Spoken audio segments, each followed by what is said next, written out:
Tutora y compañeros, buenas tardes. En la actividad de hoy vamos a resolver los interrogantes que trae la guía dentro de este primer ejercicio. El primer interrogante dice que cuáles son los principales problemas que estudia la teoría crítica y por qué se relaciona con el contexto particular del cambio social. La teoría crítica que fue creada dentro del un grupo de estudiosos alemanes que se denominaron la Escuela de Frankfurt, hablan sobre la importancia de lo que vieron en la época, cuando se generaron las guerras, la pobreza, la dinámica social en su momento, y cómo por esto empezaron a preguntarse por qué el mundo estaba mal, por qué algunas personas tienen tanto poder y otras tampoco. La misma teoría crítica trata sobre cómo se puede entender y cómo funciona una sociedad, cómo podemos mejorarla, no solamente quedarse en el problema, sino cómo generar cambios importantes. Estos pensadores decían que muchas veces no se dan cuenta las sociedades que están siendo manipuladas, esto a través de diferentes aspectos que se pueden dar, como lo son los medios de comunicación, las redes sociales. Hoy día, por ejemplo, encontramos lo que tiene que ver con las redes sociales, que son, digamos, un mecanismo de manipulación muy grande, donde cada persona no tiene la autonomía de construcción de sus identidades o de su lógica frente a lo que realmente pasa en el mundo, sino que se llevan una interpretación desde el punto a veces politizado de algunos individuos. Entonces esto se enfatiza mucho a través de esa escuela de Frankfurt y de cada una de las ideologías o postulaciones que ellos tuvieron en su momento.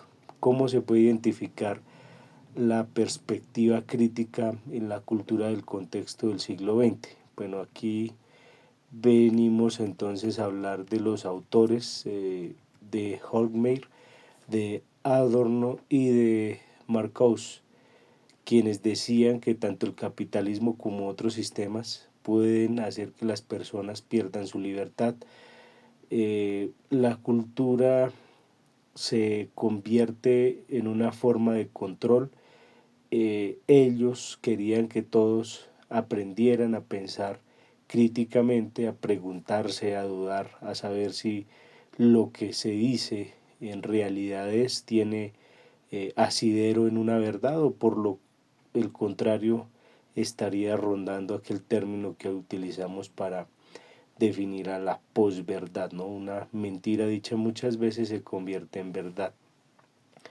Para explicar un problema social que vivimos, sociológico que vivimos actualmente, podemos tener como presente el tema de las culturas indígenas, especialmente en el Cauca, quienes perdieron sus tierras, fueron desplazados, fueron esclavizados y durante mucho tiempo, inclusive hasta mediados del siglo XX, XIX, por allá para los años 50, con el tema de la expansión el tema de las azucareras, se generaron grandes situaciones.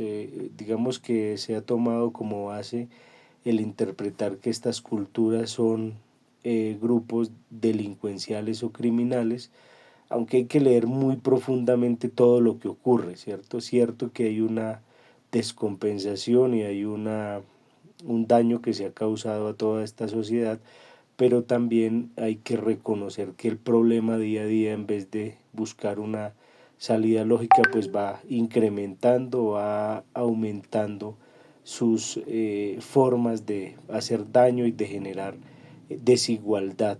Entonces, digamos que cada quien desde su perspectiva, y especialmente en los medios, ha vendido la manera en cómo estas culturas reclaman, y lo hacen con violencia, tal vez porque nunca fueron escuchadas, tal vez porque fueron estigmatizadas y nunca se les prestó atención.